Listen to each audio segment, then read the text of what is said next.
आपके घर में जब तक कोई पुण्यशाली व्यक्ति रहता है तब तक आपके घर में कोई नुकसान नहीं कर सकता। जब तक विभीषण जी लंका में रहते थे तब तक रावण ने कितना भी पाप किया, परंतु विभीषण जी के पुण्य के कारण रावण सुखी रहा। परंतु जब विभीषण जी जैसे भक्त वत्सल भक्त को लंका से निकाल दिया गया तब से रावण का विनाश होना शुरू हो गया। अंत में रावण की सोने की लंका का दहन हो गया और रावण के पीछे कोई रोने वाला भी नहीं बचा। ठीक इसी तरह हस्तिनापुर में जब तक विदुर जी जैसे भक्त रहते थे तब तक कौरवों को सुख ही सुख मिला, परंतु जैसे ही कौरवों ने विदुर जी का अपमान करके राज्यसभा से चले जाने के लिए कहा तब भगवान श्री कृष्ण जी ने विदुर जी को तीर्थ यात्रा के लिए भेज दिया और कौरवों का पतन होना चालू हो गया और अंत में राज भी गया और कौरवों के पीछे कोई कौरवों का वंश भी नहीं बचा। इसी तरह हमारे परिवार में भी जब तक कोई भक्त और पुण्यशाली आत्मा होती है तब तक हमारे घर में आनंद ही आनंद रहता है। ईश्वर शास्त्र गुरु के प्रति समर्पित रहे। धर्म की जड़ जहां होगी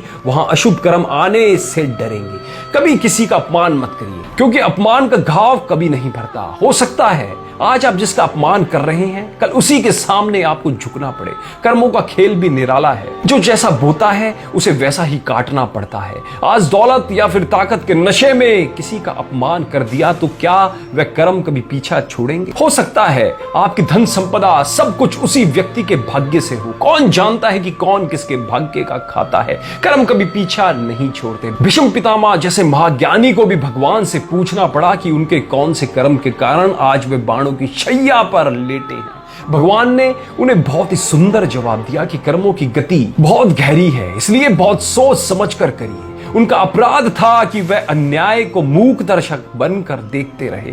जब उन्होंने उसका विरोध नहीं किया तो वे उसके भागीदार बन गए। मानिए या फिर मत मानिए, कर्मों का हिसाब हर किसी को देना पड़ता है, चाहे वह आज का कर्म हो या फिर 1000 वर्ष पुराना कर्म हो। कर्म हमेशा वापस लौट कर आते हैं। रिश्ते नाते दोस्त परिजन सर्व कर्मों की बदौलत है। हम कर्मों से कभी भाग नहीं सकते। भगवान ने गीता में कहा है कि कर्मों की गति बड़ी गहन है। साधु हो या फिर संत सब इसके जाल में फंसे हुए हैं। स्वामी रामकृष्ण परमहंस माता के परम भगत थे, पर जब उन्हें गले का कैंसर हो गया तो उनके शिष्यों ने उनसे निवेदन किया कि आप माता से कहकर अपनी बीमारी दूर कर लीजिए। पर स्वामी जी ने जवाब दिया, यह मेरे कर्म है जो मुझे भोगने ही है। अगर इस जन्म में नहीं भोगे तो अगले जन्म में दुगने होकर मिलेंगे। जब तक उनका शरीर था तब तक उन्हें उस तकलीफ से गुजरना ही पड़ा। हमारे शरीर की हर पीड़ा के पीछे कहीं ना कहीं हमारे कर्म ही होते हैं। इसलिए ना ही कभी किसी का दिल दुखाएं और ना ही पीड़ा पहुंचाएं। कुछ लोगों को बैठे बैठे सब कुछ मिल जाता है तो कुछ लोगों को मेहनत के बाद भी